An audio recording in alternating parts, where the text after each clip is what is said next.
Bonjour, on est dans l'atelier de Carole Bernier, ma grande amie, Alors, tu exposes... à la Galerie Simon Blais Mhm. de Montréal. Tu exposes à Toronto, tu as exposé à New York, tu as exposé au Mexique et en Europe aussi. Oui, oui, oui. Je me trompe-tu? Tu es dans un musée? Est-ce que c'est le musée de Rothko, tu sais, quand tu es allé faire? Oui, oui, oui, le musée Marc Rothko en Lettonie. Oui, alors, Mhm. alors, écoute, on a l'artiste incroyable pour nous aider à faire émerger notre créativité. Alors, je te laisse nous guider à travers le processus de la création. Oui, je vous invite à me relancer avec des questions au fur et à mesure que j'avance pour justement aider les leaders à faire des liens avec leur propre processus de création. J'aime bien, on pourrait le mettre sur une ligne, ce processus de création-là, mais je le trouve plus parlant dans un cercle, parce que le cercle implique, fait image sur l'idée qu'on peut faire des allers-retours dans ce cercle-là, et que c'est des retours continuels, que c'est pas linéaire, on part pas du début à la fin tout droit, sans aller-retour possible. Donc, au départ, j'aimerais vous parler de l'inspiration. C'est tellement mystérieux, l'inspiration. On pense que ça nous arrive là, comme l'illumination du Saint-Esprit. Au Québec, on a été très marqués par l'histoire de la religion. Et effectivement, ça peut arriver comme ça. Donc, l'inspiration ici, on va le mettre en haut. Et il y a Paul Valéry, un écrivain, qui a qualifié cette étape-là d'état chantant. Alors, imaginez que vous attendez à un feu rouge dans votre voiture, que vous êtes dans le bus, dans le train, dans l'avion. Votre esprit n'est pas en train de chercher une idée, donc vous n'êtes pas en train de courir après une idée. Et là, l'idée, pouf, arrive. Et là, c'est comme une bulle de savon. Donc, l'état chantant, c'est ça. Il y a une vibration qui s'installe et là on a l'impression qu'on vient de réinventer la roue. On a une idée de génie. Mais en même temps, c'est flou. C'est une sensation aussi. On n'est pas en position nécessairement à cette étape-ci d'incarner cette idée-là. Donc, l'état chantant, c'est avant tout un état de sortie de l'état habituel de conscience, de rationalité. Ceci dit, si on persiste dans l'idée qui est venue ici, ben, la prochaine étape, ça va être de comment on va l'incarner. Comment on va incarner cette idée-là. Et souvent, entre cette étape-ci et cette étape-là, c'est là où souvent ça achoppe, parce que incarner l'idée, ça veut dire qu'on fait des choix. OK, j'ai une idée, mon idée est géniale, mais tant qu'elle n'est pas dans la matérialité, elle peut être aussi géniale qu'on veut. Quand on arrive dans la matérialité, c'est là où ça devient un peu plus difficile, parce qu'il y a de la résistance. Dans notre cas, les artistes, c'est le matériau souvent qui est la résistance. Mais si on pense à n'importe quelle création, vous êtes toujours confronté à une résistance quelconque. Que vous ayez une idée en art vivant, par exemple, ça va être avec les acteurs ou les danseurs qu'il va y avoir des ajustements à faire, avec l'espace de la salle dans laquelle vous allez avoir à travailler. Ou tout simplement, une fois que vous avez commencé à incarner votre idée géniale, vous vous rendez compte que finalement, c'est pas si génial. Ça marche pas, votre affaire, tout simplement. Si vous tolérez pas cette étape-là, si vous êtes complètement fixé sur votre idée et que ça marche pas, qu'est-ce que vous faites? Vous renoncez ou vous persévérez, et cette persévérance-là avec des ajustements. Et ces ajustements-là, c'est une série d'essais, d'erreurs. On essaie, ça ne marche pas, on revient. Et ces ajustements-là demandent beaucoup de tolérance.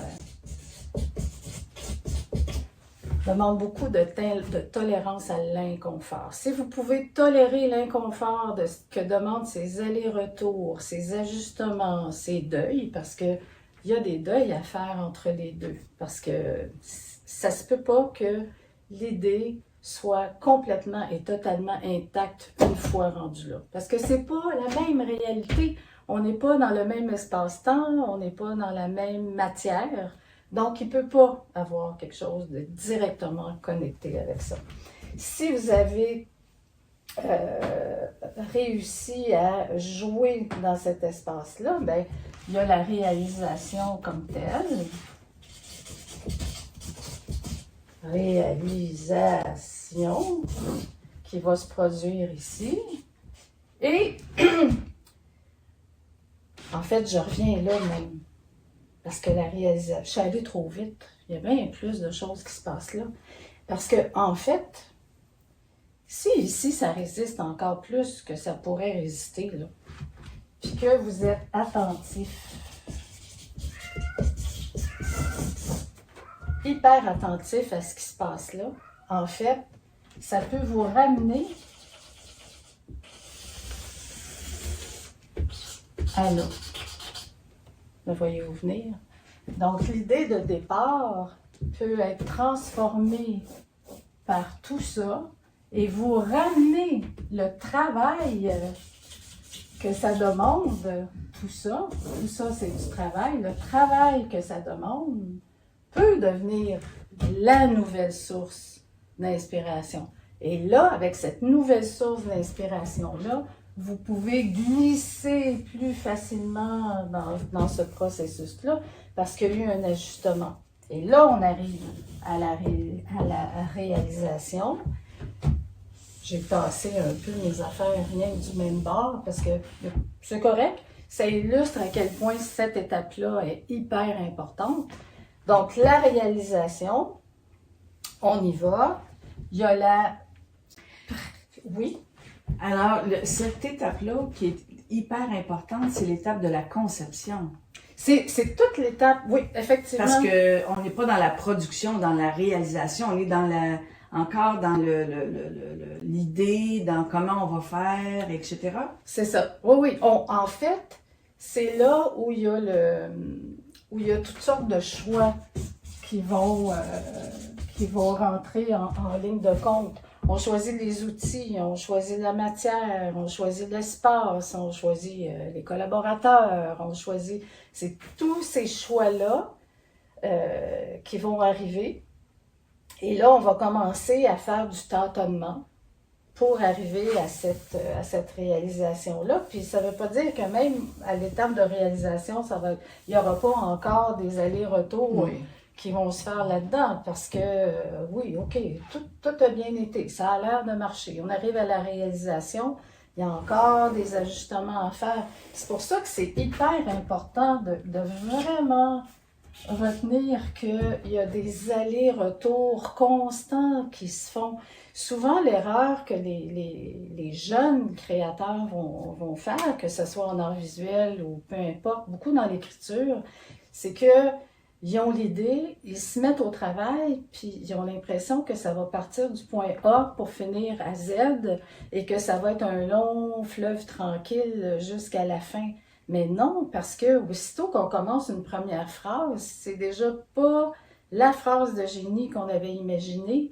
Et parce qu'on est dans le travail et au fur et à mesure qu'on écrit, qu'on peint, qu'on crée, il y a une espèce de déception de réaliser que c'est pas juste de l'inspiration, mais qu'au fond, c'est 90% de travail.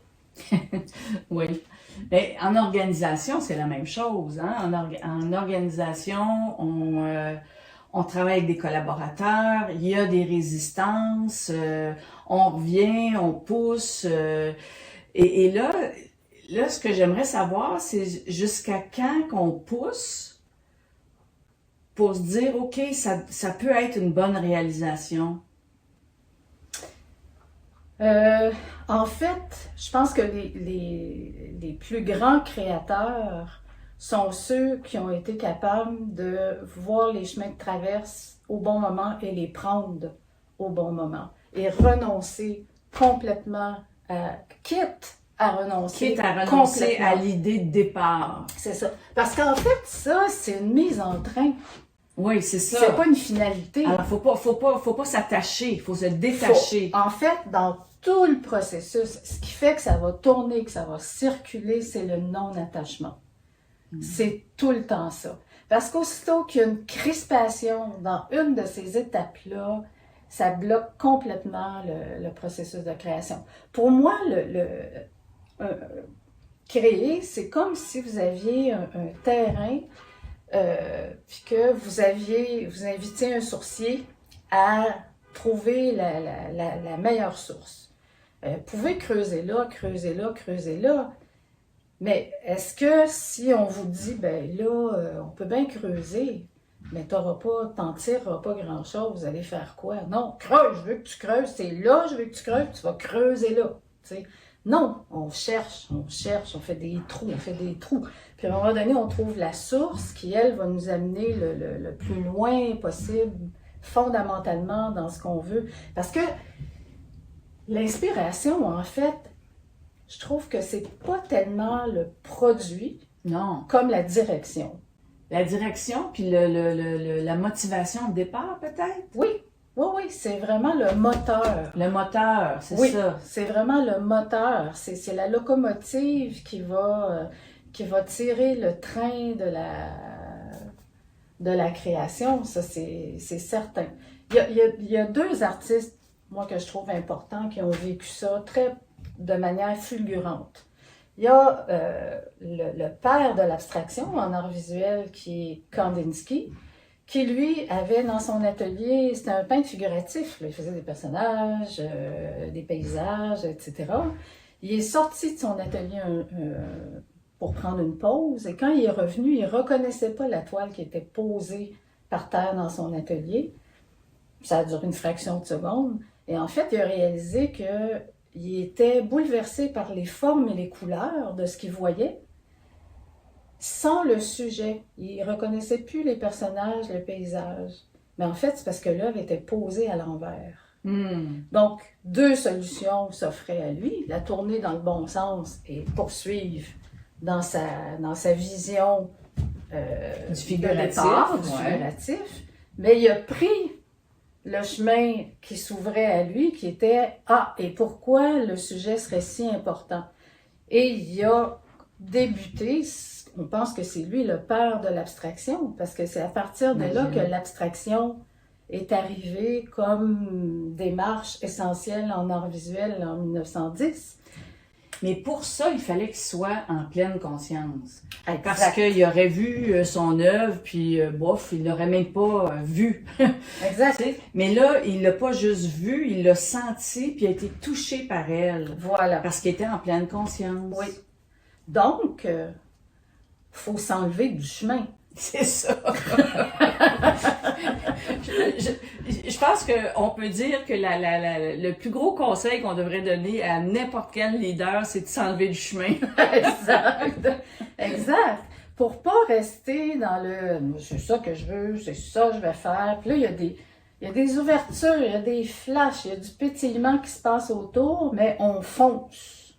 On s'en va. J'avais décidé qu'on s'en allait là. Oui, mais tu avais décidé que tu t'en allais là. Peut-être, mais entre-temps, tu manques... des belles occasions, des belles opportunités. Oui, exactement. Puis là, en question, ben, on le met dans la boîte au trésor, puis ça va se remettre. Il faut faire confiance aussi, dans le sens où... moi, je pense que ce qui doit émerger, émerge. Donc, quand on est, comme tu dis, en pleine conscience, ben, il y a de la place pour laisser émerger. Donc, on laisse flotter les choses, on danse avec souplesse avec ça, puis on finit par toujours être connecté à sa source. Puis c'est quoi être connecté à sa source?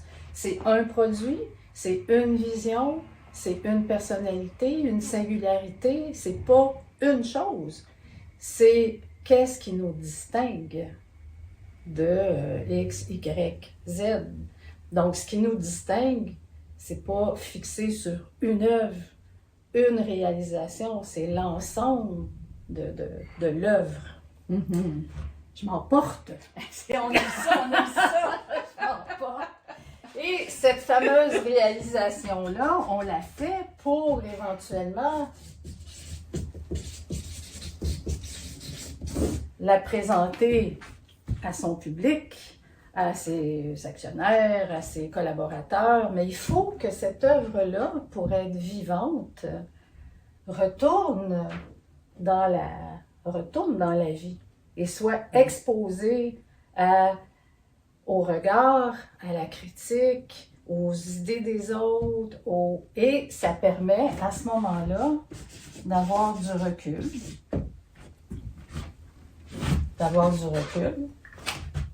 Pour éventuellement, ce recul-là va nous ramener à l'inspiration. Parce que les commentaires, d'être détaché de sa création aussi, de la voir vivre sa vie presque autonome à l'extérieur de nous, ça nous aide, à faire notre deuil, à s'en détacher, pour faire de la place à autre chose aussi. Oui. Parce que c'est pas, on n'est pas libre si on s'agrippe puis on s'attache, puis ça réduit notre vision qui doit rester large pour repartir dans le fameux cercle de... Et ça peut nous ramener aussi là. Ça peut être épelette, dans le fond, c'est les deux côtés en même temps. Si on se rend compte qu'ici, par les commentaires, la production à l'extérieur, la présentation, il y a des choses qui vont pas, on retourne. Il y a de l'ajustement à faire. C'est ça, puis, on retourne à la table de travail. Et ça fait partie de... C'est ça. Ou si rendu là, et pourquoi ça serait pas ce qu'on appelle, j'aime pas beaucoup ça, appeler ça un flop. Mais disons que malgré tout ça, on se rend là et que là, on se rend compte que c'est pas du tout, que ça fonctionne pas. On peut se crisper là, frustrer là, bloquer là, se cristalliser là, revenir là par acharnement aussi. Ouais. En disant non, moi je retourne là, puis ça va marcher. Mais si là, on retourne avec les mêmes outils, les mêmes paramètres, on va aboutir à la même chose. Donc, tant qu'à faire des changements majeurs, aussi bien voir ça où ça nous mène pour revenir là et tout réajuster.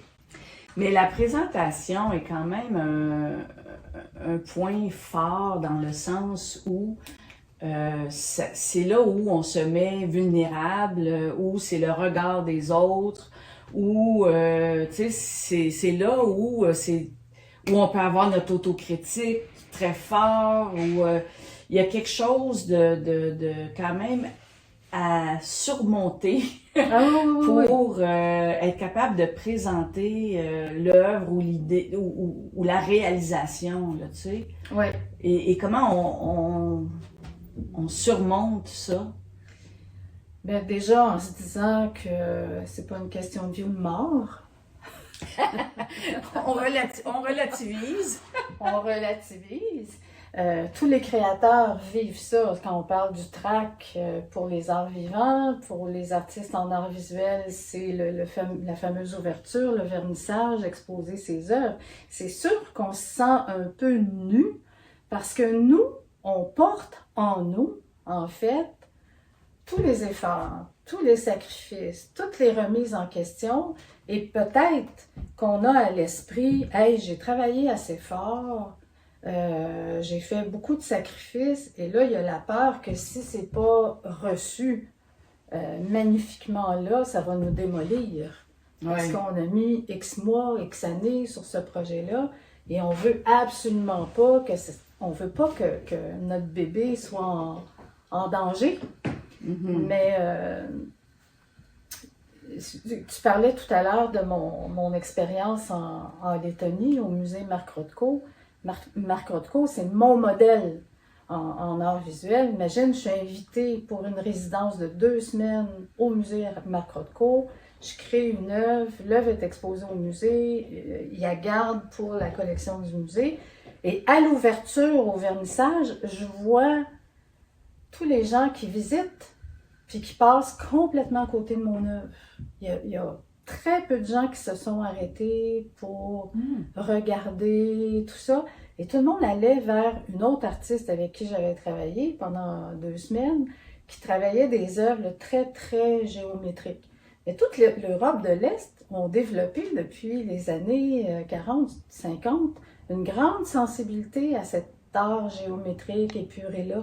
Moi, j'arrive avec une œuvre gestuelle fidèle à moi-même, mais qui ne plaisait pas du tout à la communauté qui était présente à ce vernissage-là. Donc, on a quel choix dans ce temps-là? Remettre une vie de création en question? Non. Remettre ce qu'on a fait en question? Peut-être.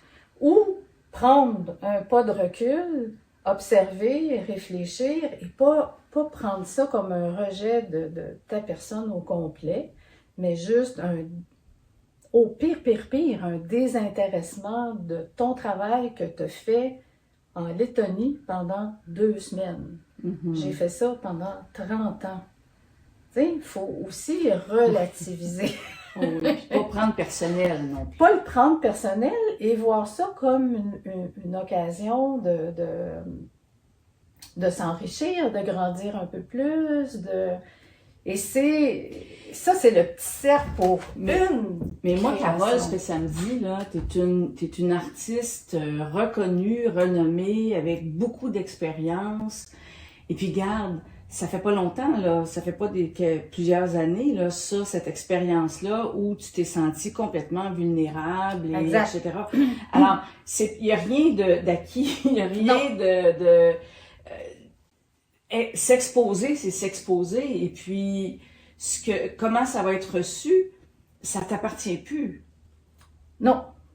Ah non. Si on a à peine le contrôle sur certaines choses dans la vie, à peine. J'insiste sur le à peine. Fait qu'on peut-tu décrocher à un moment donné. Mais j'aime bien ton mot vulnérable, parce qu'il faut accepter pendant tout ce processus-là d'être vulnérable. Puis la vulnérabilité, c'est pas la mort. La vulnérabilité, ça veut dire qu'il y a une disponibilité, qu'on n'est pas dans une position de tout savoir, on n'est pas en crispation, Si on apprend à danser avec cette vulnérabilité-là, on a beaucoup moins d'angle mort. En fait, on est franchement en danger quand on pense qu'on n'est pas vulnérable. Parce que là, on est encore là dans une vision très, très étroite, puis on peut être blessé d'autre part par ces angles morts-là, parce qu'on n'accepte pas que, oui, je le sais, ça, c'était pas terrible, ou ça... ah oui, ça, je peux remettre ça en question. Tu sais, tu vois-tu un peu le... Ouais. Ah oui. Ça donne de la force aussi de jongler avec cette vulnérabilité-là. Mais là, j'aimerais ça qu'on parle de la réalisation, parce que quand même... C'est quand même le nœud. Le nœud. Fait que parle-nous un peu de la réalisation. Une fois qu'on est inspiré, on est ouvert, donc on est prêt à absorber. Oui. Comme une éponge, et que là, on a fait des choix de matière. Par exemple, si on parle d'art visuel, mais même si on parlait d'une création en entreprise, il y a des outils, c'est la même chose, là. Alors, si c'est quelque chose en technologie, on choisit le langage, on choisit plein d'affaires. En fait, tout ça. Maintenant, c'est le temps de réaliser. Parlons-en, parce que souvent, on s'acharne dans la réalisation. Et puis, c'est quand qu'on sait quand c'est fini. Alors, parle-moi de la réalisation. Ça, c'est la grande question. Quand est-ce qu'on sait que c'est... Il y a plusieurs... Ah, c'est tellement complexe et merveilleux, toutes ces questions-là. Parce que c'est sur le fil du rasoir tout le temps. Et c'est là où ça demande une présence de tous les instants. Parce que, je donne un exemple, j'enseigne les arts visuels à des adultes et ce que j'aime, c'est que c'est pas des gens qui se destinent à être des artistes, c'est des gens qui sont intéressés par la création à toutes sortes de niveaux. Et un jour, il y a une dame qui me dit, elle faisait toujours le même geste. Quand elle sentait que dans sa réalisation, il y avait un os, que ça bloquait, elle avait recours toujours au même geste. C'était comme sa solution à tous les problèmes, ce geste-là. C'est comme si on faisait de la cuisine, qu'on essayait d'inventer des grands plats, mais qu'à chaque fois que ça goûtait pas ce qu'on veut, on mettait du poivre de Cayenne. Tu sais? Ça revient à ça. Pardon. Et là, je lui dis, mais est-ce que tu as senti qu'arrivé à cette étape, tu ne savais plus quoi faire? Puis sa réponse était oui. Donc, pourquoi tu n'as pas fait un pas de recul plutôt que de t'acharner et de prendre la même solution que tu aurais utilisée, que tu as utilisée pour 15 autres heures avant, pour l'appliquer à celle-là. Ça fait 15 fois que tu sais que ça ne marche pas. Tu vas l'essayer une 16e fois en espérant une nouvelle... Mais est-ce que c'est conscient ou inconscient, ce geste-là? Alors, sa réponse, pour me convaincre que son geste était bien, c'était de me dire, oui, mais tu nous dis d'être spontané, j'ai été spontanée. Comment faire la différence entre spontanéité et automatisme? Ouais. C'est là, oh my God. C'est là le fil Oui. du rasoir.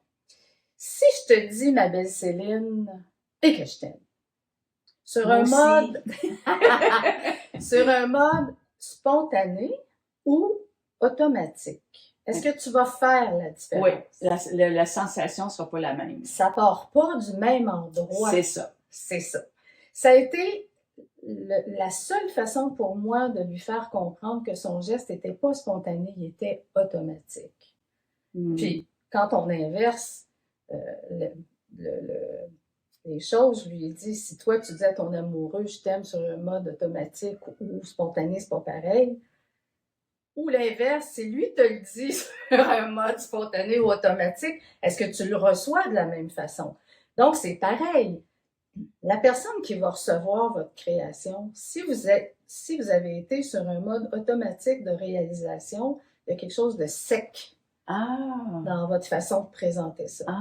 Parce que c'est automatique. Vous êtes sur vos acquis, vous présentez quelque chose avec, mettons que moi, mon produit, c'est des bananes.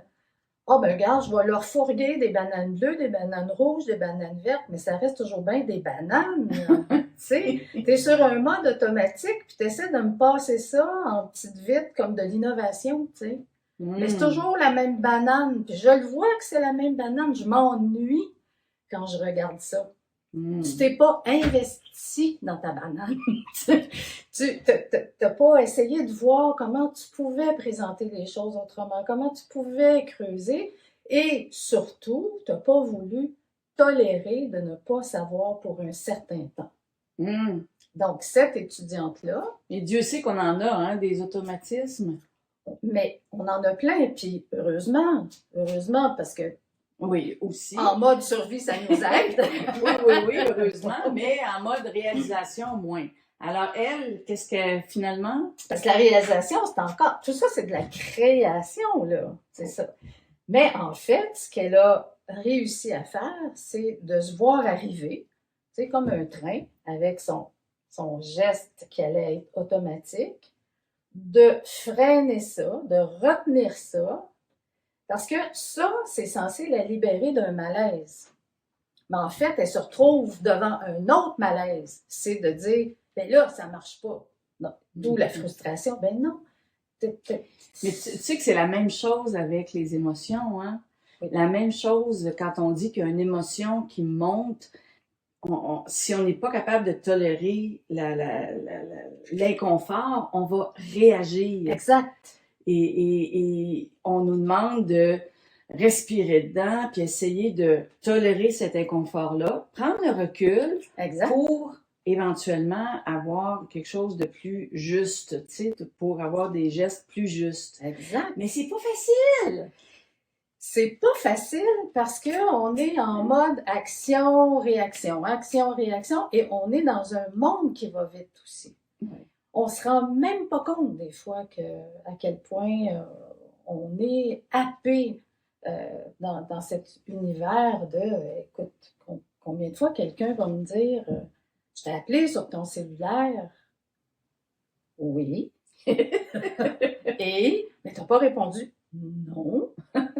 Et, tu sais, mais le réflexe, c'est parce que ça existe, ben, il faut le prendre, il faut être disponible, non, non. Donc, faut intervenir parce qu'on est dans un cours d'art, puis là, il faut que je finisse mon travail. C'est écrit où, ça? Non. En fait, ce que je t'invite à faire, c'est de voir ce que tu es en train de faire. Si tu es toujours en train d'intervenir, ce qui est en train de se réaliser, c'est déjà une nouvelle réalité. Tu as créé, là. C'est créer cette affaire-là, là. Fait que créer, ça veut dire que aussitôt que tu poses un geste sur une surface, aussitôt que tu commences à mettre en place quelque chose, c'est un autre univers qui se met en branle. Puis toi, t'interagis avec ça. T'es pas en train de juste imposer ta volonté. Ah, ça, je trouve ça intéressant. Oui, alors c'est ça, t'es pas juste en train d'imposer, mais il faut que par exemple, en art visuel, tu as la matière qui est là, puis elle te parle, à un moment donné, ça te parle, ça. Oui, tout à fait. Tout à fait. Puis le mieux, c'est d'arriver à valser avec la matière. On revient toujours à cette idée de souplesse, d'écoute, d'attention. C'est pour ça qu'on dit souvent que de créer comme ça, c'est une méditation en action. Parce que si tu es distrait, si tu es parti sur une idée préconçue, si tu as une idée fixe, ça ne marche pas. La matière va toujours avoir le dernier mot. Tout le temps. La vie va toujours avoir le dernier mot. Tout le temps. Donc, si toi, tu ne valses pas, ben, c'est toi la perdante. Je ne sais pas si tu te souviens, on a fait j'ai fait une retraite avec toi de création pendant une semaine intensive et que j'ai adoré. Et j'avais fait le parallèle avec les 9 attitudes de la pleine conscience. Tu sais, c'est parce que c'est de ça dont tu parles. Tu sais, la première attitude, c'est l'esprit du débutant, le curieux. Je sais, comme quand on est dans les... On serait ici. Là, ouais. Ouais. Là, par exemple, on peut faire... mettons qu'on est dans une organisation puis qu'on a un problème à résoudre, on peut faire une recherche exhaustive de tout ce qu'il y a, de tout ce qui se passe. Et avec les collaborateurs, aller chercher toutes les idées de tout le monde, prendre tout ça, puis après ça, de le voir avec curiosité, avec ouverture d'esprit, etc., pour pouvoir trouver des nouvelles solutions. Exact. Sinon, alors il y a l'esprit du débutant. Oui. Après ça, il y a quoi? Il y a l'acceptation. Mm-hmm. Et Seigneur. Et ça va dans la réalisation. Oui. Hein? Qu'est-ce que tu en penses? Oui. Ben, c'est pas mal là-dedans. Là-dedans? OK. Alors, où tu vois ça, l'acceptation? L'acceptation, je dirais que c'est ici, là. Tu sais, quand on commence à... Tu sais, parce que la réalité... Tu sais, on réalise... Ah oui! Oui. Tu sais, il y a une résistance des matériaux, il y a une résistance des... Sais-tu quoi? Je mettrais l'acceptation avant l'inspiration. Sais-tu pourquoi? Parce qu'il y a une situation... Dans une organisation, il y a une situation, mettons, puis si tu n'acceptes pas la situation telle qu'elle est, tu la verras pas clairement et tu pourras pas trouver des idées pour... Ben, c'est clair que... Ah oui, OK, dans le sens où ton inspiration ici, Oui, les idées, ça vient dans un encadrement déjà là. C'est ça que mais dans un... Ben, comme par exemple pour un leader en entreprise, quand on va vouloir créer, on va vouloir... C'est parce qu'il y a soit soit qu'on n'a pas le choix de se renouveler, parce qu'aujourd'hui, les entreprises, ils doivent se renouveler quasiment aux 5 ans. Ça va vite. Alors, il faut qu'ils trouvent... Puis souvent, c'est de régler un problème. Exact. Hein? C'est souvent ça. Dans l'art visuel, c'est pas ça. C'est pas de régler un problème, la création. Ça dépend. Ah, mais...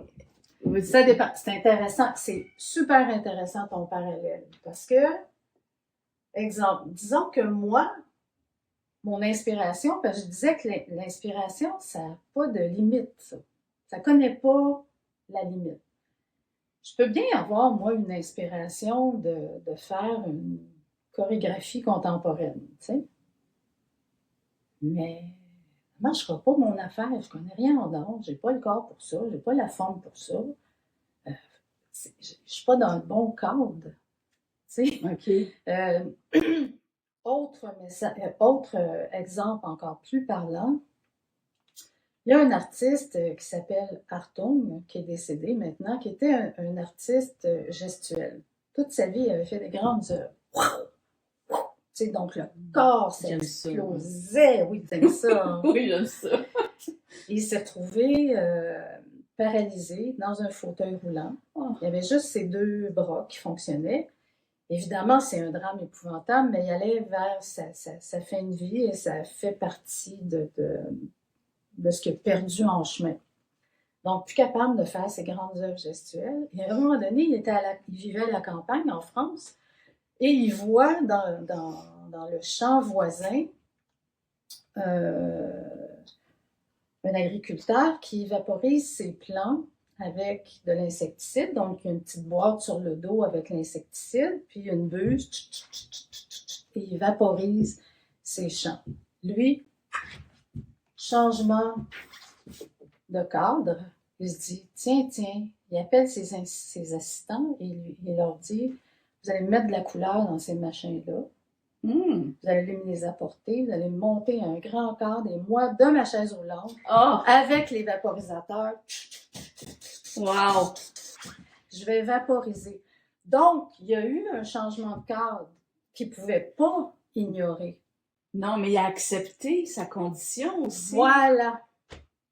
Fait que l'acceptation a fait en sorte que... Il était ouvert à autre chose. Ah, voilà. Donc, ce qui était une impossibilité au départ est devenu une nouvelle possibilité. Oui. C'est ça aussi le changement d'angle. Puis, une autre attitude, c'est le non-jugement. Mm-hmm. Tu sais comment est-ce que... Puis ça, c'est intéressant parce qu'à un moment donné, tu es venu à mon bureau quand j'avais Illico Odez et on a fait tout un exercice avec les employés, avec toute l'équipe. Et en tout cas, ce qui était intéressant, c'était le non-jugement était rough, là, tu sais, était dur parce que tu te souviens, tu nous avais fait faire de l'encre de Chine et avec un vaporisateur, et là, ça fait ce que ça fait. Exact. Hein? Et là, premièrement, il faut que tu l'acceptes. Il faut que tu acceptes ce qu'il y a là, puis il faut que tu fasses avec. Voilà. Hein? Ouais. Puis après ça, si tu as une idée vraiment préconçue de ce que tu voulais faire, puis que tu n'es pas dans l'ouverture, c'est là que t'as tes jugements, puis ton autocritique, puis c'est pas ça, puis ça marche pas, puis tata. Hein? Exact. Et qui veut vivre ça jour après jour? On est plusieurs qui vivent ça, par exemple. Oui, mais est-ce que c'est agréable? Pas en tout. Voilà. Non, on veut pas. Tu sais, tu te lèves le matin et tu dis « Oh mon Dieu, je vais être dans le jugement, puis dans la bataille toute la journée. » Oui, mais c'est ça, c'est dans la bataille. Dans exactement. la bataille. Oui. Oui. oui, oui, oui. Puis l'autre affaire qui est je sais pas, je vais toutes me souvenir des attitudes, mais l'autre, parce que je pense au cercle, puis Oui, oui. le non-effort. Ça, moi, j'ai eu de la misère à le comprendre au début. Mais ça, avec toi, c'est avec toi que je l'ai compris. Et elle me pointe du doigt quand C'est avec toi que je l'ai compris parce que c'est là, quand on parle d'acharnement, quand on parle de forcer, tu sais, quand on veut Voilà. forcer la Oui. patente, là, parle-nous de ça un petit peu. Ben, déjà, On fait ça souvent. Ah, mais dans le quotidien, faites juste imaginer que vous bougez avec votre corps, vous faites tout en forçant. Votre corps va vous le faire payer. Fait que pour la création, c'est pareil, pour l'esprit, c'est pareil. Tout ce qui est forcé, d'une part, ça nous fait du mal, et d'autre part, ça se reflète dans le travail. On ne peut pas demander à une œuvre d'être fluide et de dégager une certaine énergie si on est dans une autre énergie. Ça passe dans toute création. L'énergie du créateur va passer dans la réalisation, ça c'est clair. Fait que si ça étoffe tout le long, si ça grince tout le long, ben il y a une odeur qui est installée dès le départ. C'est pas ésotérique ce que je dis là, parce que toute la peinture asiatique, par exemple, la calligraphie chinoise, japonaise est basée là-dessus, la fluidité. Il y a une artiste aussi que j'aime beaucoup, Fabienne Verdier, quand elle a demandé à un maître chinois de lui enseigner la calligraphie, il lui a dit « je veux bien », il a accepté après 1 an d'insistance, et il lui a dit « je veux bien, mais ça va te prendre 10 ans minimum ». Et pendant 1 an, il lui a demandé d'observer la nature autour d'elle, comment étaient faites les branches, comment les feuilles bougeaient dans le vent, comment l'eau coulait, comment la nature autour était fluide, pour comprendre ce que c'était la fluidité avant de le représenter, elle, dans sa calligraphie. Et la calligraphie, c'est ça. C'est le geste le plus dégagé de raideur ou de volonté. C'est vraiment la fluidité qui est recherchée. Et donc, une calligraphie qui est raide, ça paraît, versus une calligraphie qui est souple. Mais est-ce que pour être justement souple et fluide, est-ce que ça prend de la confiance? Ça prend, en fait, je dis toujours que la création, c'est plus une question d'abandon que de contrôle. En fait, plus on va maîtriser les codes, dans mon cas, c'est les arts visuels, plus on maîtrise le métier, plus on est dégagé du métier. Parce que on jongle avec les concepts, on jongle avec tout ça. Donc, le métier est super important. Posséder les codes avec lesquels tu vas base. La base, ouais. C'est ça, la base. Une fois que tu as bien intégré tout ça, tu peux les oublier puis faire confiance que la boîte à outils va toujours être disponible et que spontanément, tu vas choisir l'outil qui est utile. Mais pour ça, faut être agile tout le temps, puis rester dans l'ouverture. Mais c'était quoi ta question au départ? Je me suis perdue dans ma réponse. Non, je me suis pas perdue? Non, je pense pas. Là, j'étais là. Non, je parlais de la confiance. Ah oui, bien, de posséder ces outils, ça donne beaucoup confiance. Et plus on a joué là-dedans, puis qu'on comprend que c'est un processus, que c'est cyclique, qu'on ne restera pas à vie bloqué à une étape, qu'on a appris à tolérer les inconforts, bien là, on prend confiance, c'est sûr, puis ça nous rend humble aussi. Parce que... j'aime ça quand tu dis confiance et humble. Mais c'est un peu comme vulnérabilité puis confiance. Tu sais, ça nous rend humble on a un travail à faire. Puis ça passe par là. Et ça passe par tout ce qui est autour. Voilà. C'est pas toi, là. Voilà. C'est d'avoir confiance en la matière, c'est d'avoir confiance à à la vie aussi, Exact. là, tu sais, d'avoir confiance aux collaborateurs, si tu as des collaborateurs, c'est avoir confiance, c'est inspirant, puis ça motive. Ben oui, tout à fait, tout à fait. Puis ça, moi, c'est ce qui me permet, tu sais, quand mes étudiantes me disent, par exemple, j'exprime que je suis coincée là, dans, quelque part là-dedans, là, mes étudiantes me disent, encore après tout ce temps-là? Je dis, mais comment ça, encore après tout ce temps? Toute ma vie?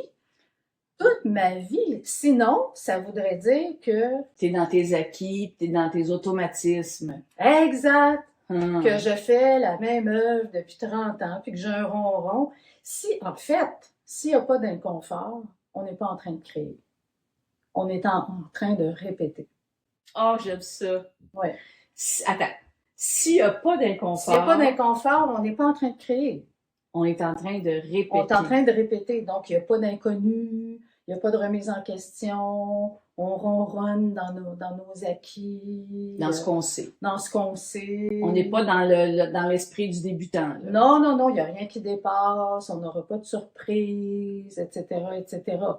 Bon, on ne sera pas animé non plus, parce que on Puis nous ça attend. va paraître à la fin, c'est ça. On nous attend ici en disant, bon, il arrive avec ses bananes. Tu sais.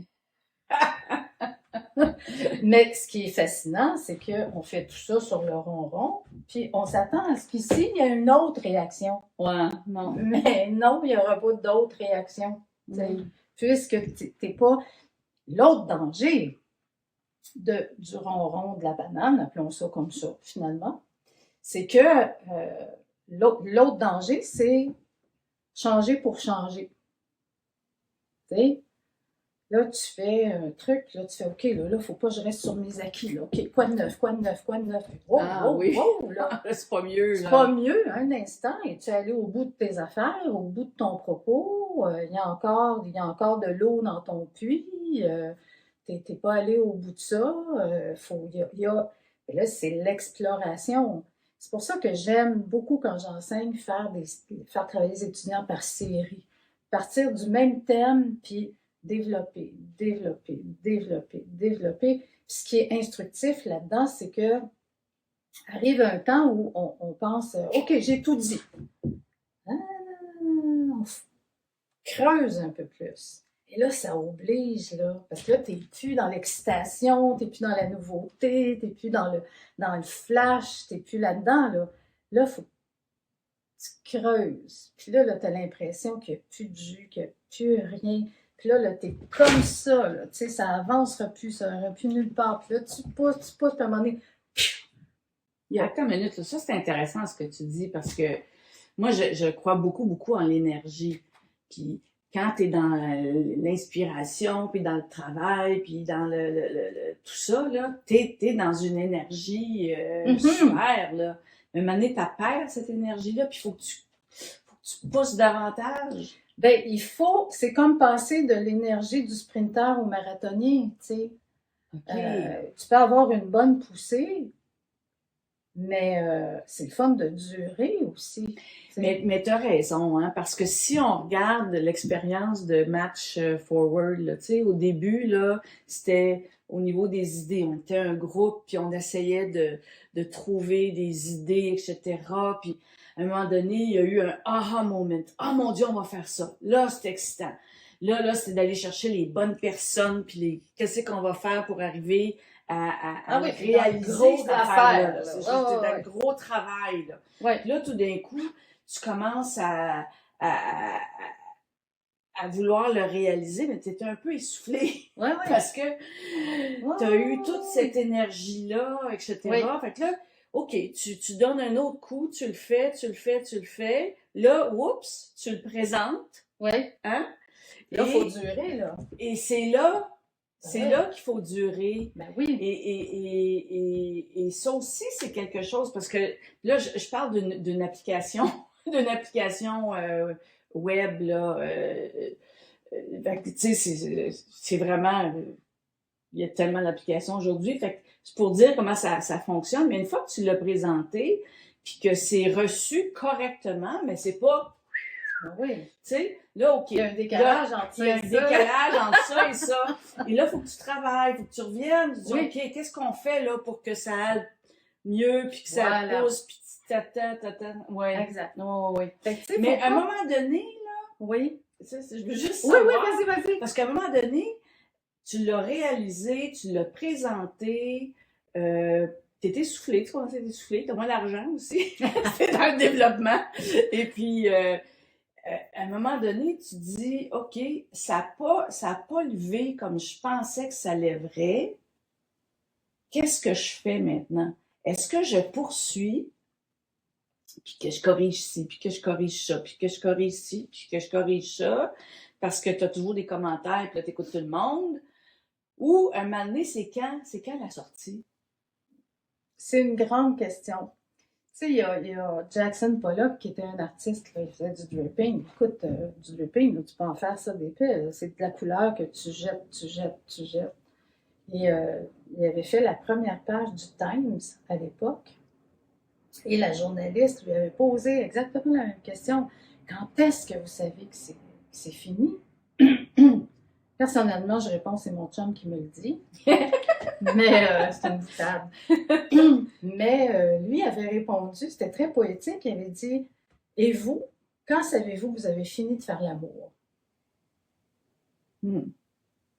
C'est-tu la dernière caresse?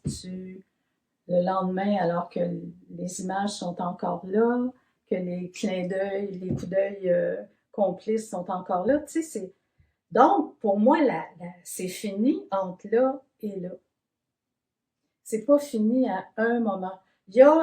On sent qu'il y a un espace à l'intérieur duquel ça pourrait être fini. Puis à un moment donné, il faut décider. Ouais. Que à un c'est moment là donné, que ça ça se sait aussi. Ça se sent. Ça se sent. Ça se sent. Hein? C'est ça. Quand tu sens que ça devient de l'acharnement, puis il faut être hyper attentif à ces moments-là parce que dans le cas des arts visuels, on re-questionne l'ensemble de l'organisation de la toile à chaque geste posé. Mais en fait, ben oui, c'est la même chose. c'est hein? la même chose. Tu poses un geste, tu prends une décision, ça a un impact sur l'ensemble. Ça n'a pas un impact juste sur toi, ta petite personne. Là. Non, exactement. C'est la même chose. C'est ça. Donc, pose un geste, ça a un impact sur l'ensemble. Il faut que tu réévalues, que tu te repositionnes. Tu poses le deuxième geste.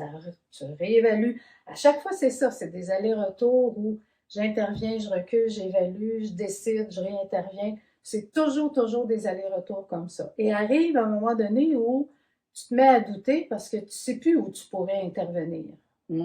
Là, vraiment... C'est là que tu penses que... C'est là qu'il faut que tu commences à te dire peut-être que c'est fini. Parce que là, je ne sais plus où j'irai. Puis si tu laisses reposer, en tout cas. Tu laisses reposer. Parce que sinon, dans le cas de la peinture, si tu poses le geste, le guidi, là, de toi, tu peux complètement faire basculer ça de l'autre côté. Bon, dans le cas de tout ce qui est numérique, tout ça, tu peux revenir en arrière puis corriger. Dans mon cas, je ne peux pas revenir en arrière. Ça veut dire que j'ai grimpé ma montagne, que je suis arrivée dans cette section-là où j'avais déjà une vue pas mal sur ce que ça pourrait être. Et au lieu d'accepter ça, ça aussi, c'est encore de l'inconnu et de l'inconfort. Oui, et de l'acceptation. Et de l'acceptation. Au lieu d'accepter ça, j'ai décidé de m'entêter, fait que c'est reparti de l'autre bord. J'ai comme étouffé une énergie qui était à son paroxysme par mon entêtement. J'ai posé le geste de trop. Puis, quand on pense à la vie en général, tu sais, quand on dit « j'ai un petit peu tiré sa corde », un peu tiré l'élastique, m'a pété d'en face. C'est ça. Ben, c'est ça. C'est exactement le même phénomène. Ça allait, ça va plus. Selon toi, y a-t-il une différence entre la création et l'innovation?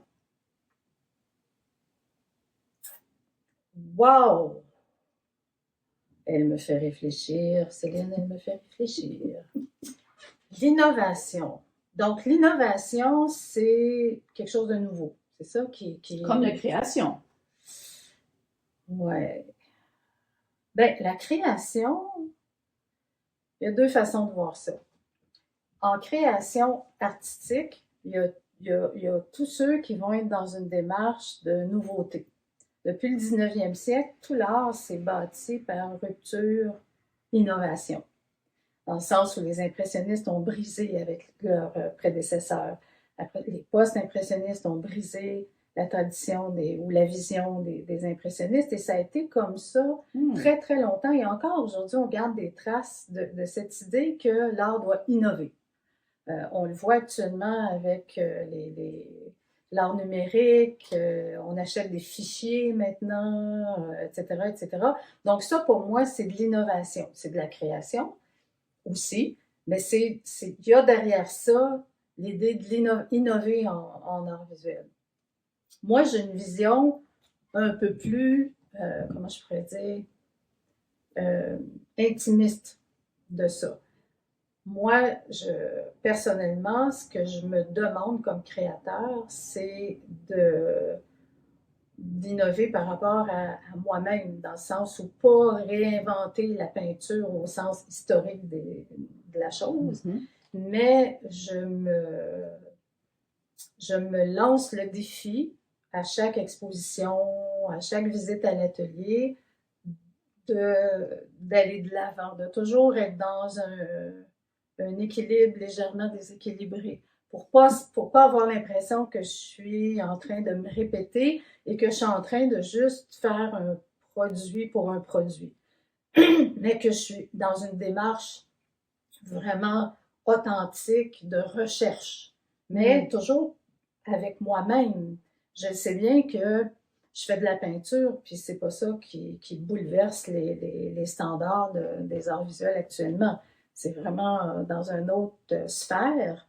Mais moi, je ne serais pas confortable dans cette sphère-là, mais dans mon cadre à moi, je fais en sorte que je ne suis pas dans un ronron. Donc, j'innove pas au sens historique, mais je me renouvelle dans mon travail de peintre de l'intime. C'est vraiment intéressant. Vraiment, oui, parce que j'avais beaucoup de difficultés à faire la différence entre la création puis l'innovation, puis tu sais, c'est quoi de réinventer. Ah, ça, c'est le mot, depuis la pandémie, là. C'est ça. On doit tout réinventer nos affaires. Fait que là, mais je trouve ça intéressant parce que toi, tu y mets dans l'innovation, dans l'art visuel, en tout cas, tu y mets une connotation historique. C'est-à-dire que tu changes vraiment un courant. Exact. C'est exactement ça. Donc, en industrie, ça pourrait être ça aussi. Ça pourrait être de ça. changer un courant, par exemple. Oui, c'est intéressant. Mais si tu as un restaurant, oui, ça serait quoi ton innovation? Les gens mangent pas, et c'est l'idée de manger qui est...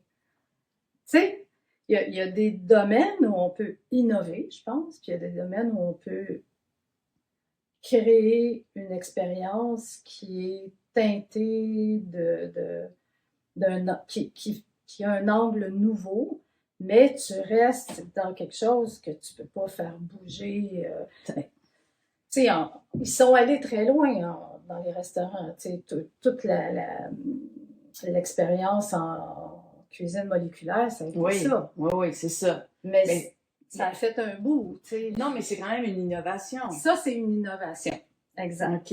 Exact. Ça, c'est vraiment une innovation parce que ça change notre manière de manger, de goûter les aliments complètement par rapport à ce qu'on est depuis l'homme des cavernes. Tu sais, c'est une innovation. Mais si tu vas dans un restaurant, même des jeunes chefs d'aujourd'hui, ils vont prendre des vrais aliments qui vont réorganiser, réaménager, ils vont faire des associations, ils vont créer. Parce que c'est ça, finalement, c'est de prendre tout ce qui est là, puis de faire des nouveaux liens, des nouvelles associations. Exact. C'est ça, la création. Exact. La création, parce qu'il y a tellement un mythe, je trouve, qu'il faut qu'on parte de rien. Mais c'est pas ça. Ouais. Tu sais, il n'y a rien qui part de rien, même en innovation. Même en innovation. Oui. Fait que, puis moi, je me souviens, à un moment donné, Gilles et moi, on est allés dans un atelier de créativité et à Barcelone. Puis Gilles, à ma grande surprise, il a voulu embarquer avec moi. Puis il dit, moi, je suis très curieux parce que il dit, c'est un ingénieur, hein? Alors, je suis très curieux parce que moi, je suis 2% créateur, tu sais, 2%.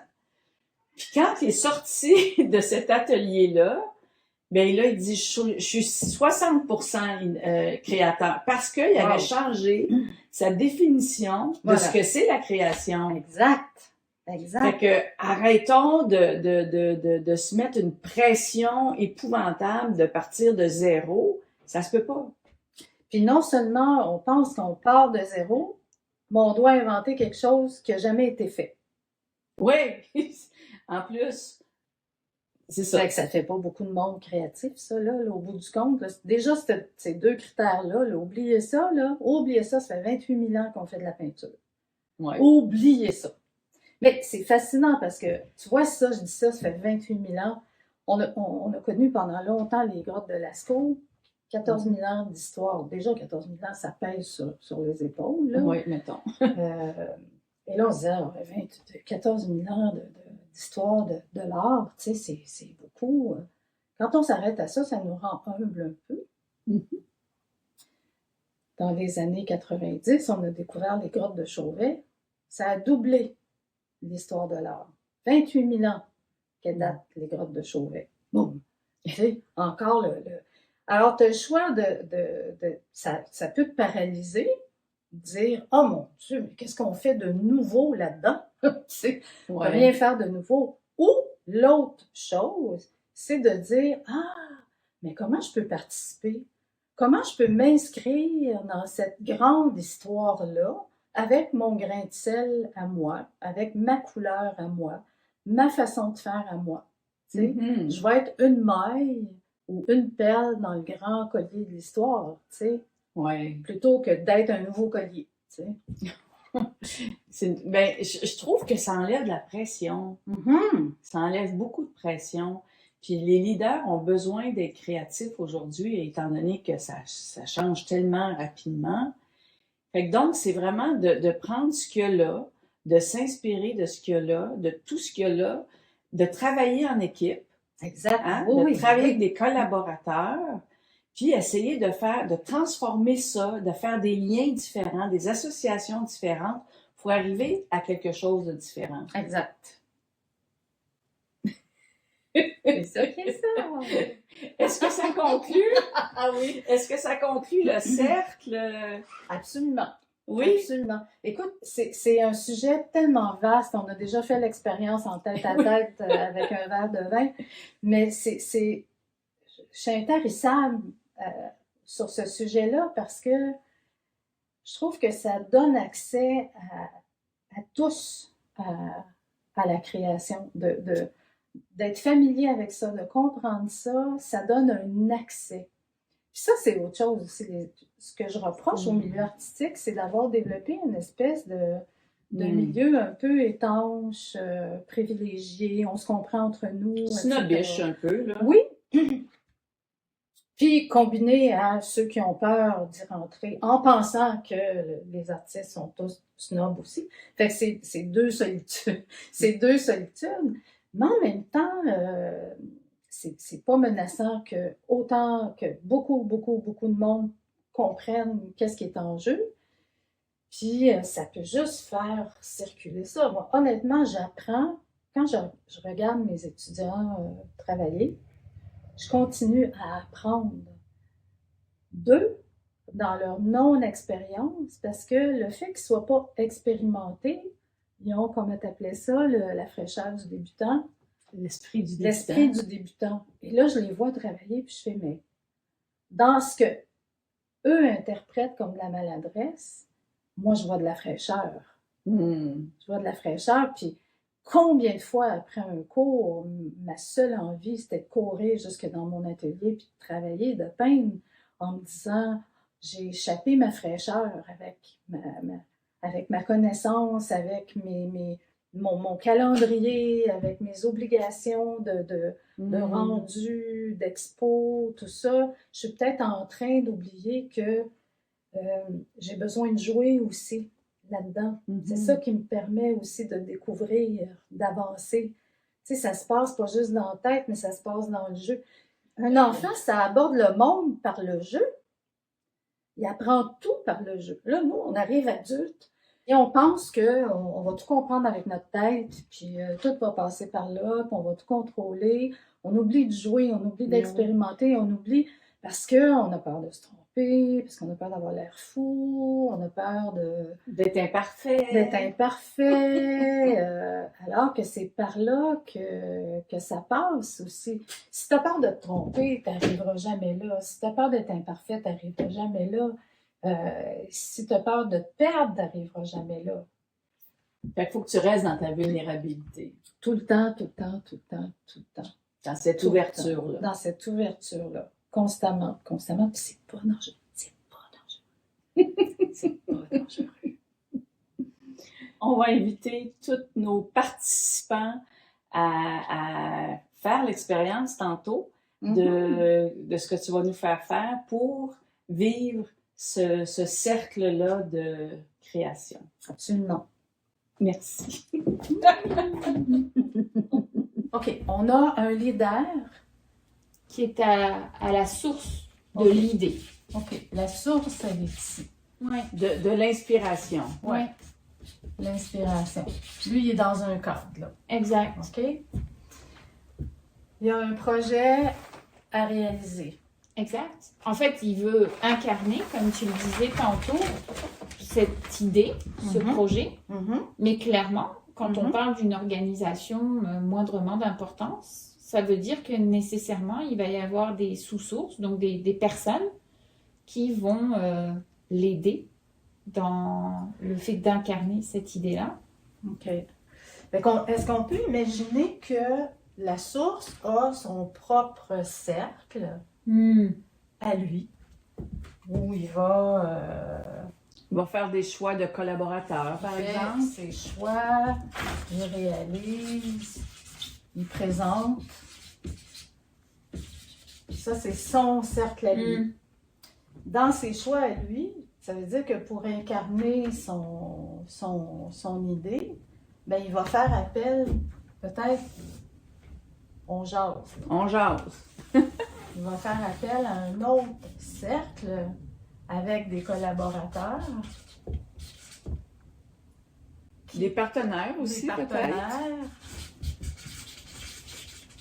Lui, sa matière est là. Puis il va viser peut-être ses partenaires, ses collaborateurs, des sous-contractants, des fournisseurs, etc. Exact. Et là, lui, il a son idée, mais les collaborateurs, les partenaires, les fournisseurs, etc., lui, doivent travailler dans le sens de ça, mais peut-être qu'eux vont avoir leur propre cercle de création, eux aussi.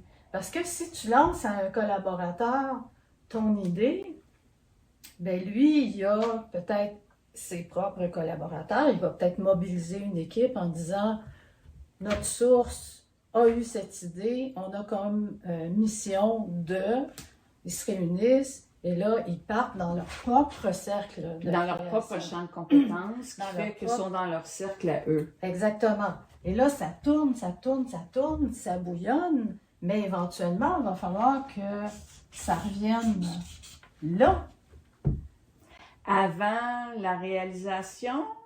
Ben là, on est ben oui, oui, c'est ça. On fait des choix, ça va revenir à la source pour voir si le leader qui était inspiré, si ça répond. Puis lui aussi, il peut avoir, tu sais, quand on parlait tantôt, des fois, quand tu essaies de travailler là, il y a des changements, c'est pas nécessairement la... Fait que lui aussi, il doit... Ben oui. Ça, c'est la grande, tout ça, c'est la grande... C'est le grand moment des ajustements, des deuils, des etc. Là. Parce que quelqu'un là-dedans peut revenir vers lui en disant hey, « ça marche pas ton affaire. Là. On a passé du temps à jongler avec ça, on a regardé ça de tout bord, de tout côté. ça peut pas fonctionner comme ça. Mais ça fonctionne pas comme ça, mais voici une façon où ça pourrait fonctionner. Voilà. Alors là, quand on a un leader qui est dans son ego gros comme ça, puis que lui, c'est son idée, ben il n'y a pas l'ouverture de tous les fournisseurs, les collaborateurs, Non.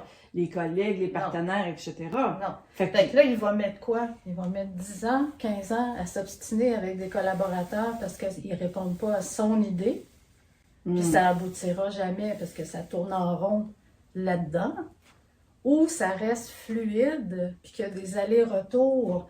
Parce qu'à force d'avoir des allers-retours, je sais pas moi, mais à force d'avoir des allers-retours comme ça, peut-être qu'à un moment donné, l'élan, va partir comme ça. oui, oui. Mais s'il n'y a pas d'aller-retour, puis que ça s'en va juste là, puis que ça reste bloqué là, puis que ça retourne là, puis que ça reste bloqué là, ça peut pas circuler. Moi, je pense que la source doit rester souple, doit avoir une vision, c'est sûr, une direction, mais tu sais, Une intention. une intention. On s'en va par là. Ouais, Tu sais, ouais. je vois quelque chose par là, ça se peut dessus. Fait qu'il faut souple et ouvert. Oui, C'est ça. oui. Puis ça peut rester pris là, comme tu dis. Là. Ah oui, ça peut rester pris là. Si la source n'a pas cette ouverture-là, ça finit là. Oui, là. oui. Ou, autre chose qui peut se passer, c'est que les choix de partenaires, collaborateurs, etc., Ouais, peuvent changer. soient plus coincés que la source. Tu sais. Ah. Ça se peut qu'ils proposent des choses en dessous de la vision de cette source-là. Et là, lui, c'est là où sa vision doit être claire de dire, mais non, là, on me tire vers le bas, là. Tu sais, j'ai pas choisi des gens assez ouverts, assez souples, assez créatifs, je me suis trompée. Donc, lui, il doit se réajuster par rapport à ça. Mais ça revient à ce qu'on a dit tantôt. Quand est-ce que tu sais que c'est la fin? Dans le sens où, quand est-ce que tu sais que mon inspiration, ben, je me suis trompée, j'ai pas les bons collaborateurs, ils sont pas assez créatifs, je vais les changer. Puis que tu t'acharnes. Tu sais, Oui. parce que là, tu as un ego gros de même parce que tu dis ton idée, c'est le meilleur. Quand est-ce que tu sais que c'est le temps d'arrêter? Ouais. Tu sais, on revient à la même affaire. Et je dirais qu'en organisation, et si je me place d'un point de vue ressources humaines, encore plus, le défi, c'est l'essence pour moi d'une belle collaboration, c'est un bon fit. Ah oui. Mais souvent, on dit à un moment donné, quand on est trop dans le fit, on va naturellement vers des gens qui nous ressemblent, plus que vers des gens qui vont être différents de nous. Alors, tu sais, le point de friction pour rendre cette partie d'ajustement bénéfique à tout, Ouais. ce que j'ai entendu et retenu tantôt, c'est que ça prend de l'inconfort. Si on n'est pas en train de créer, on est en train de répéter. Exact. Donc, c'est pas nécessairement un processus le fun, comme parfois on nous vend, entre guillemets, vrai. dans un processus créatif, Ouais. un atelier justement qui est supposé nous amener plus loin. Ça se peut que le bénéfice de la réalisation se touche pas du doigt immédiatement, mettons. C'est ça que Non. Puis ça se peut que tu sois pas content de la réalisation aussi. Ouais. Ah ben oui, ça se peut. Ça se En peut fait, très tout bien. se peut, c'est ça. Mais c'est parce qu'on est resté avec l'idée de la création, que ça vient d'une illumination, puis qu'après, c'est en ligne droite vers l'œuvre. C'est une idée romantique. C'est vraiment du travail et effectivement beaucoup d'inconfort, mais tu sais, Mais il y a une satisfaction à un moment donné. il y a une aussi. satisfaction. Il y a une satisfaction à la réalisation si tu sens que, tu sais, moi, même des fois, tu présentes, puis tu dis, mon Dieu, c'est-tu moi qui ai fait ça, là? C'est-tu, parce Oui. que si dans la réalisation, tu es dans le moment présent, t'es vraiment dans toute ta vitalité, puis que tu danses avec ce qui se présente, etc., ça ne peut pas faire autrement que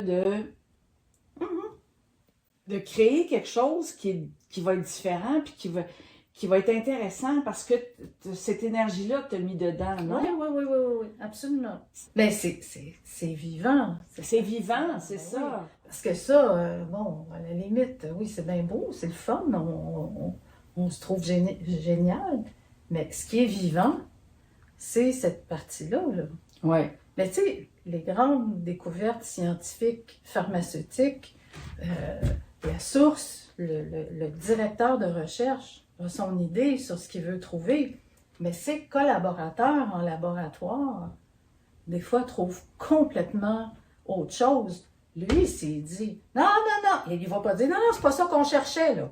On ne cherchait pas une contraception, on ne cherchait pas un vaccin, on cherchait telle affaire. Il ne va pas dire ça.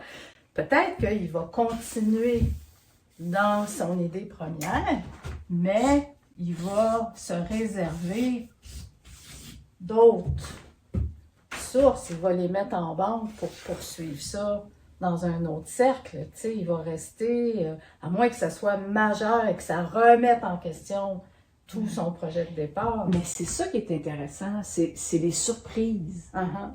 C'est les surprises. Puis si t'es pas ouvert aux surprises, ben tu passes à côté. Tu passes à côté de la vie. Ouais. Tu sais, tu passes à côté de tout ce que... Tu passes à côté de ce que l'univers veut te donner, là, tu sais. Ce que la vie veut te donner, veut t'apporter. Oui, tout à fait. Tout à fait. Mais est-ce que ça fait des liens avec ton questionnement? Totalement. Ouais. Mais je crois que, en tout cas, en organisation, le défi se situe là, justement. Ah oui, absolument. C'est le défi constant. Là, ou la source? Là, Ouais, dans la collaboration, parce que j'inclus évidemment ces allers-retours avec la source, évidemment, dans ce processus. Mhm. Et je dirais que le défi de ce que j'observe à date se situe dans ces allers-retours. Est-ce qu'ils sont ancrés dans le moment présent? Est-ce qu'ils sont dans l'ouverture? Est-ce qu'ils sont dans est-ce que je suis prêt à faire bouger les paramètres de départ? Parce qu'il y en a des paramètres, le fameux cadre, que ce soit au niveau de la source comme des partenaires aussi, parce qu'il y a vraiment cet échange. Donc, je dirais que de revenir à la carte et de se rappeler en permanence que c'est ça qui est vrai et non pas l'illumination de départ qui doit descendre en ligne directe et immédiate, alors ça nous ramène effectivement dans la vraie vie et alors ça nous permet de prendre un pas de recul pour se dire « Ok, tout ceci est normal. » Oui. Hein? Carte routière. Une carte routière. Puis ça paraît assez classique, mais je trouve que de le voir posé à plat, entre guillemets, même si c'est circulaire, en fait, c'est comme un guide pour s'y revenir, comme un ancrage quelque part. Exact. Pour nous aider à nous sortir de l'ornière éventuellement dans laquelle on est. Là. Oui. Puis là, j'ai mis des cercles de même importance. Oui, mais c'est vrai. Tu peux avoir, Oui.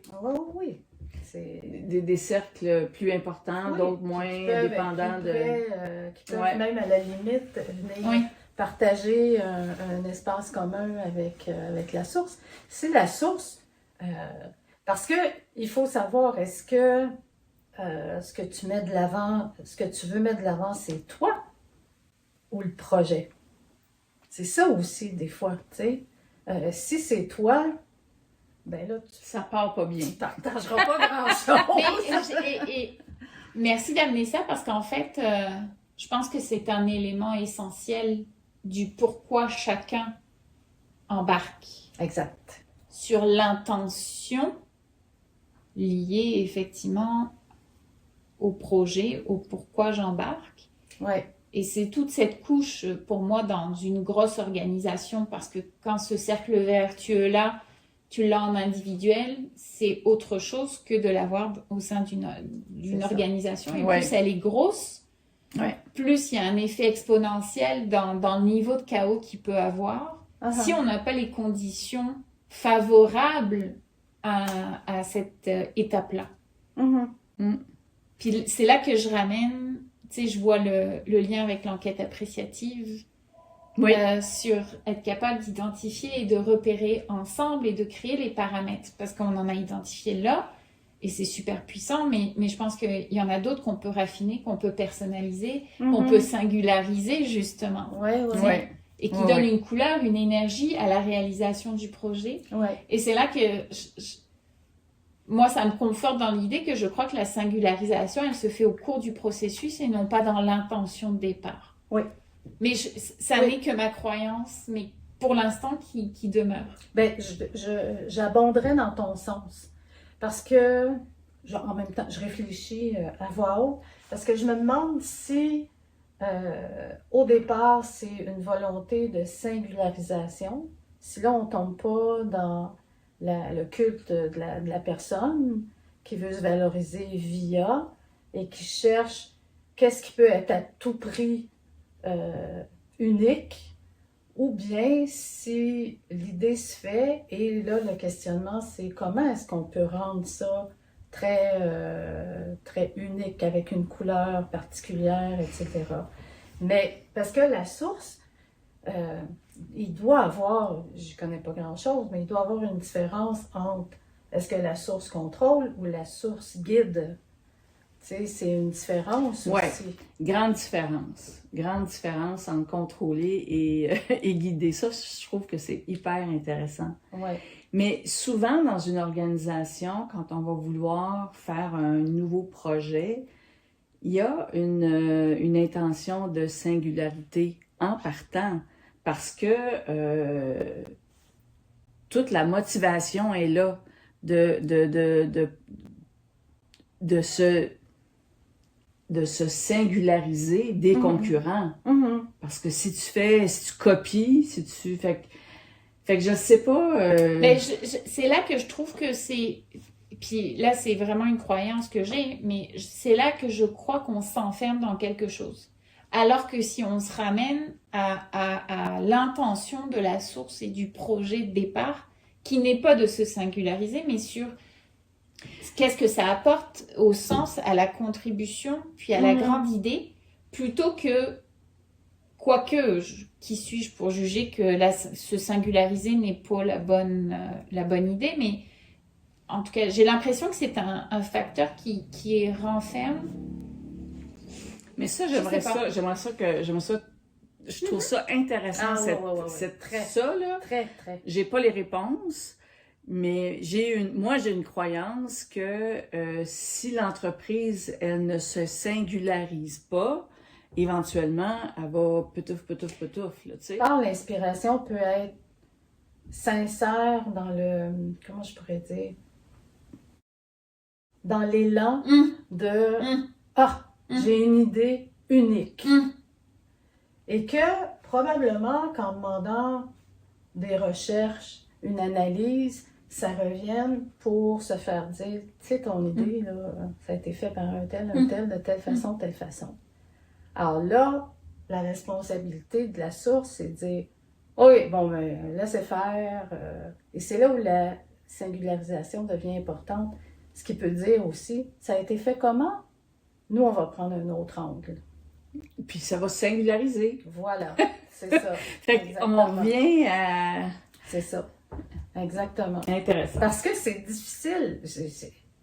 On a accès à toute l'information, on a accès à toutes les innovations. Donc, comment dans cet univers-là, on peut se distinguer? Ben, c'est pas en ignorant. C'est en tenant compte, mais en se recentrant aussi. Oui, mais c'est de tenir compte, faire des liens, des associations différentes pour arriver avec quelque chose de nouveau. Mais tu sais, on était en technologie. En technologie, on savait que si on y pensait, il y avait quelqu'un qui était en train de le faire. C'était pas compliqué, là. Puis en plus, c'est que si on pensait à quelque chose, on avait une pression de faire vite parce qu'il y avait certainement... Parce que là, ton concurrent, il est pas local, il est mondial. C'est quand même une pression, là. Oui. Puis il fallait que tu fasses vite. Parce que là, tu étais certaine qu'il y en avait d'autres qui étaient en train d'y penser, puis tu es en train de le réaliser. Et là, tu amènes un point qui me démangeait quand Parce que tu as nommé, tu sais, quand je suis arrivée, l'espace-temps. Ah, Justement, en organisation. Puis là, ma croyance dans le côté artistique où tu dis que tu as plus de temps pour... Puis je crois avoir entendu que c'est quand même important, justement, d'être capable de se retenir pour pas nécessairement se précipiter, etc. Et en organisation, il y a quand même clairement souvent une pression du temps. Le livrable, l'engagement envers une date de tombée, etc. Tu sais, on dit souvent c'est l'œuf et la poule. Qu'est-ce que je respecte? Est-ce que c'est le résultat versus la date? Comment tu le vis? Comment tu l'appréhendes dans ton processus créatif?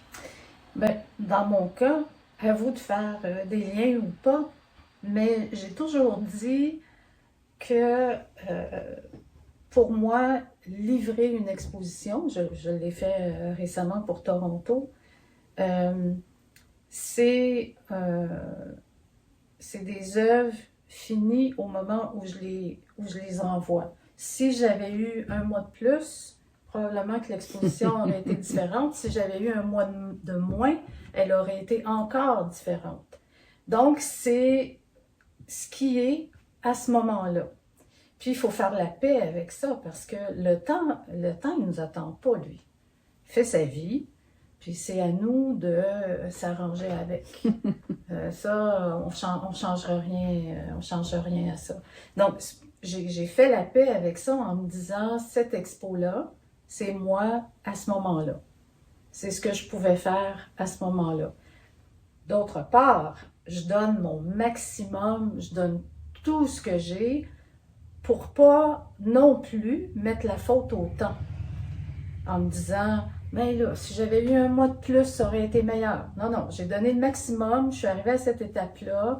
Donc, ça me permet, moi, d'être en paix parce que j'ai vraiment donné tout ce que j'ai pu. Puis même, je dirais, plus loin que ça, que les gens aiment ou aiment pas, je me dis, ben, ils aiment pas ça, puis là, ben, j'ai un angle mort, je suis vulnérable parce que moi, je sais que j'ai pas donné mon maximum. Tu sais, là, je suis mal à l'aise parce que je sais que j'aurais pu faire mieux, j'aurais pu y mettre plus de cœur, plus de temps. Donc, ça permet d'être en paix aussi, de ne pas tourner les coins ronds. Ah, c'est tellement stimulant là, d'être avec vous, là, c'est incroyable.